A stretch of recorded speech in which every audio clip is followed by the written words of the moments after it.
I want to talk about flopping. I feel like this has been bubbling for a while now.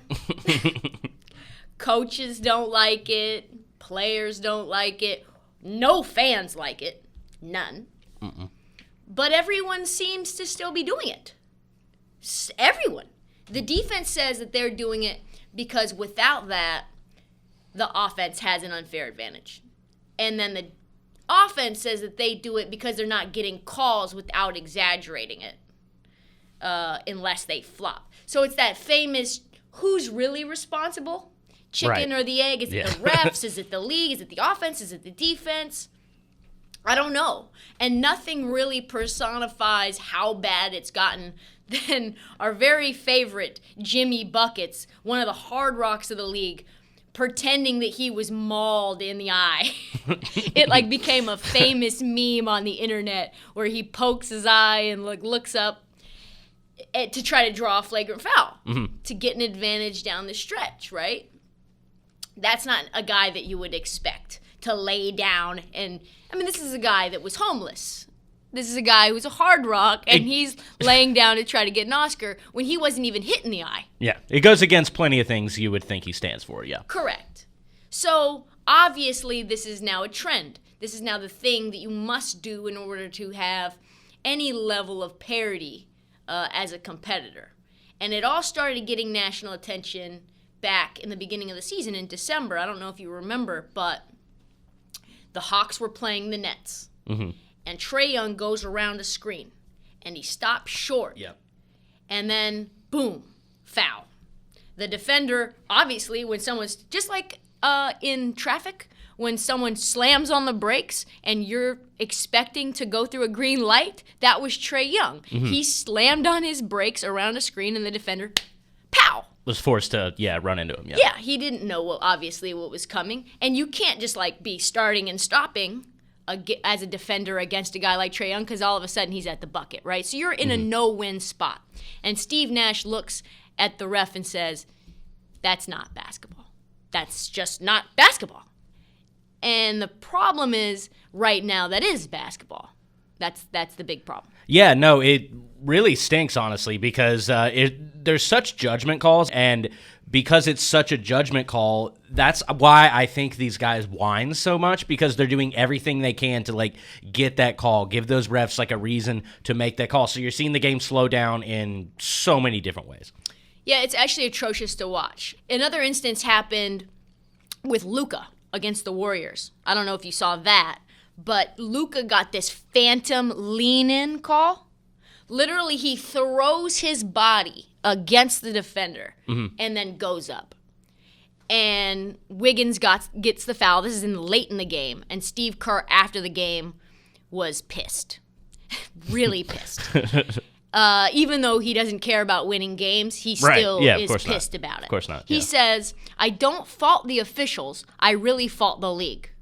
They basically are gifting those calls to all of the players. Our guys get them too. But to me, this is not a basketball play. If you jump 3 feet forward, I don't think you deserve a foul when all you're doing is looking for said foul. We've now gotten out of control, just gifting offensive players the ability to deceive refs. We have to give the defensive player some benefit of the doubt, but the officials have to call it because that's the way that the league is dictating that they call it. Yeah, no, it's bullshit. It's bullshit. And then later, I think this was a couple of days ago, LeBron, the Lakers are playing the Grizzlies. And LeBron pretends that Dillon Brooks, he's under the rim, and they're going up to get a rebound. And LeBron pretends that Dillon Brooks took his arm and hooked him backwards. So LeBron then flies. He literally explodes into the ground and flies backwards 3 feet. Yeah, it was a tough one. To try to get that loose ball call, and he got it. He went to the free throw line, and this is, obviously Twitter went crazy. Yeah. What is this? The Memphis Grizzlies broadcasters went insane. This is out of control, blah, blah, blah. But no, this is just LeBron doing what everyone else is doing, and the spotlight is brighter on LeBron James, right?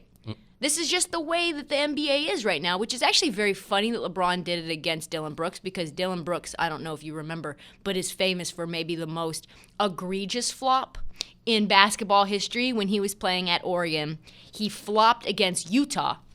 He did a double bunny hop flop, like one bounce into another bounce into the ground. No, I don't recall this one. Oh, you gotta look that up as soon as we're done. Yeah, it is tremendous, and I get it. Like, I get that after Kawhi Leonard, because the rules have changed a lot over time. Like, they've slowly, surely changed and gotten more, we'll call it friendly to the offense. You saw what happened when Kawhi Leonard got his landing space encroached by Zaza Pachulia in the playoffs, and then it ended multiple years of his career in his prime. That sent him down into a death spiral of that quad injury, the foot injury. And now coaches around the league say, yes, that obviously is necessary, these rule changes, so that people don't get injured, our stars, our money isn't messed up with. But this is out of hand. Knicks coach Tom Thibodeau also said the same thing, and basically said that the trend all started with James Harden. He said James Harden did that, he gamed the system, and now the league is protecting its shooters. And it's interesting having coached internationally in FIBA, because they won't give players those calls. Wow. Yep. Yes, folks. Everything is James Harden's fault. Everything.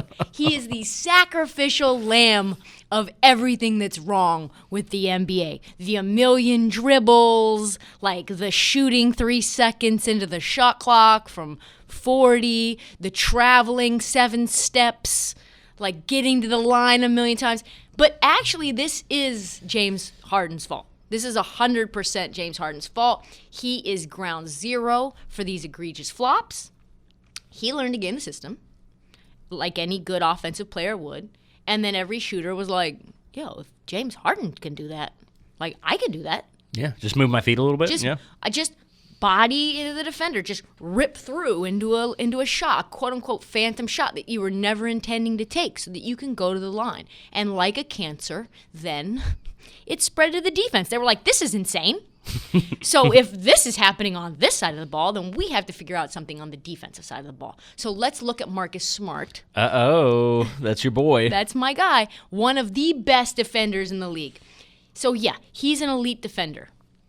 He doesn't need to flop. But he is not, we'll call it, adverse to flopping. He's considered maybe the greatest flopper in the NBA. So he gets a $5,000 fine for flopping, and he just decides, like, I am going to own up to it. And he laughs about it. He's like, yeah, I deserved everything that came my way after that. I flop on defense, yes, but by the way, heads up, your favorite players, they flop on offense. So I'm just doing what I have to do. And especially in a game where the offense has nothing but the advantage, the defense has to do something to get the advantage back. Wow, that is the most truth-telling an NBA player has been about these flops. Yeah, I buy that completely, yeah. It's a flopping arms race. It's like, I'm flopping, and then you're flopping because I'm flopping. The more the offense flops, the more the defense feels that they have to flop. And that's how you get Jimmy Buckets pretending that he lost an eye. So this is my stance. This shit is ridiculous, and it needs to stop right this second. Mm-hmm. No more. I think it's time that we reevaluate what a foul is. Go back to the old school. No more lean-in fouls. No more jumping 3 feet in the air forward to make your landing space like as much as a helicopter can come in. I don't like that. No more stopping short, Trae Young.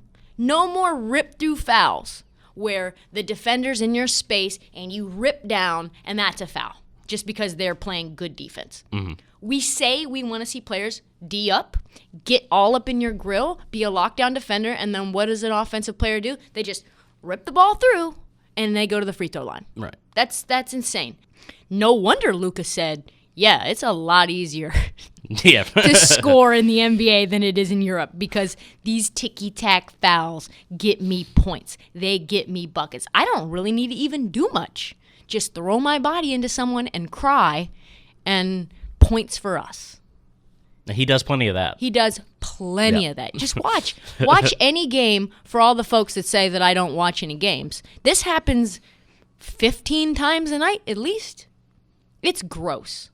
So the whole point, no more intentionally drawing contact. Stop doing that. Just go and get yourself a bucket, and if someone fouls you in the process, so be it. If you're caught doing it, shoving your body, that's the one that I hate the most. Shoving your body forward, creating contact, and then shooting, offensive foul for you. Yep. Every single time. Rip through, someone's playing good defense, rip through, foul. Stop short, offensive foul. You can't do that. So the Harden effect is what I call this. And I think it's changed the game tremendously to the point where it's almost hard to watch now. The three-pointer is king. Why? Because defenders can't close out.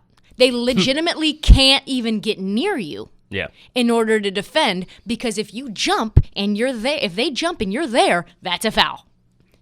So now you have to kind of stay 3 feet away from them, but your arms have to be so long that you can still put a hand in their face in order for you to play good defense. That's why wings are so important in this NBA, like Jason Tatum, because his reach and his wingspan is so long. Yep. Because no 6'1" guard can actually play real defense anymore, or they're going to foul out of the game.